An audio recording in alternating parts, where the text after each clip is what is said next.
Hey everyone, I am in late from mowing. It's 11 o'clock when I got back in at 9 o'clock, and I always read with my kids in the Bible when I get home before we go to bed. And we came across a very interesting um, passage. And so I want to rewind on what happened. So I don't know if you guys has ever had this happen, but I had an employee that I've had since day one. He was actually the first guy we hired, and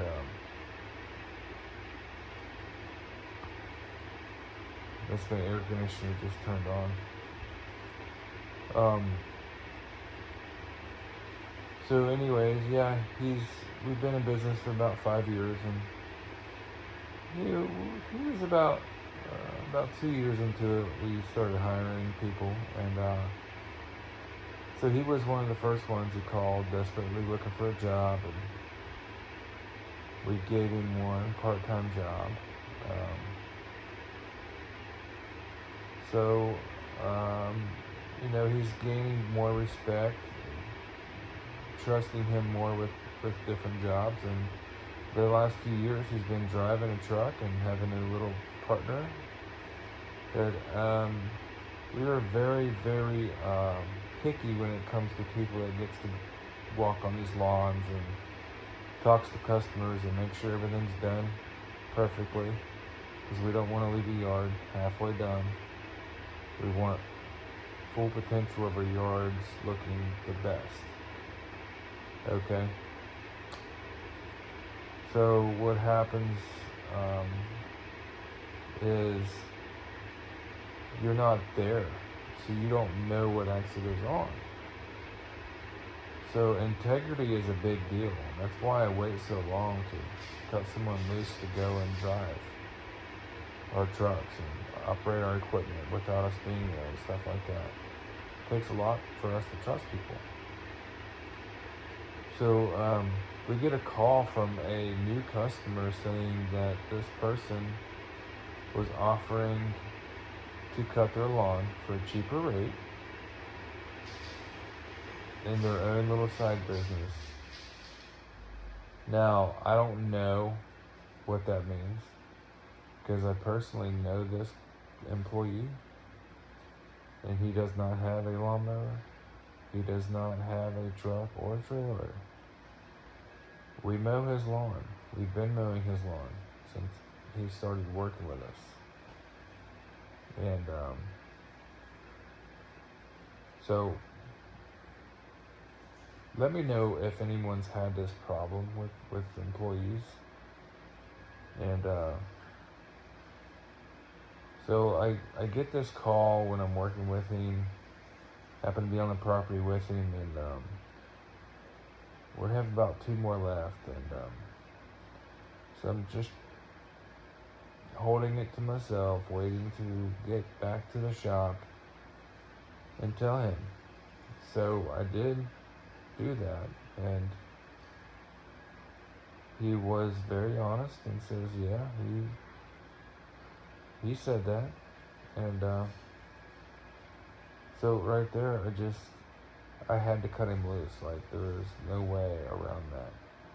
There's no words that can make up for that. We're gonna have people that wants to build the business, not tear it down. That becomes a cancer.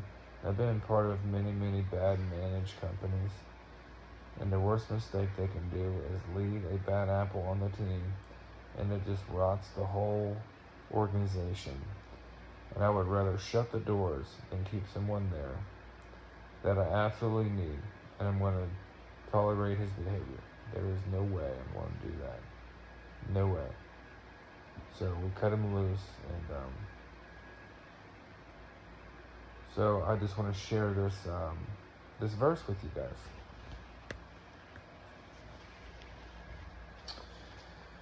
Submission to the authorities, it says. This is Romans 13. Okay? Everyone must submit himself to the governing of authorities, for there is no authority except that which God has established. The authorities that exist have been established by God. Consequently, he who rebels against the authority is rebelling against what God has instituted. And those who do so will bring judgment on themselves. For rulers hold no terror for those who do right. For those who do wrong, do you want to be free from fear of the one in authority? Then do what is right, and he will command you. For he is God's servant to do you good.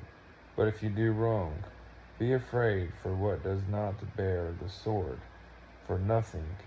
He is God's servant, an agent of wrath to bring punishment on the wrongdoer.